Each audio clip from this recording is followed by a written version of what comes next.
Hi everyone, in front of me I've got DOOGEE Tab G6 Max, and let me share with you how to reset network preferences on this device.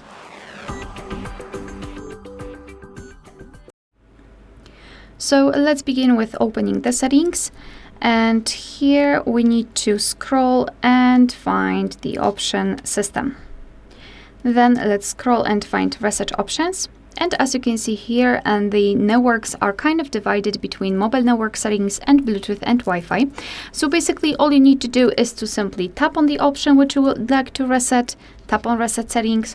Here you need to be aware that you cannot undo this action. So just be aware about that and tap on Reset Settings, and that's all. And same situation with Bluetooth and Wi-Fi. So just tap on it and tap on Reset, and this is it. Alright, so that will be all. Thank you so much for watching. Please hit the subscribe button and leave the thumbs up.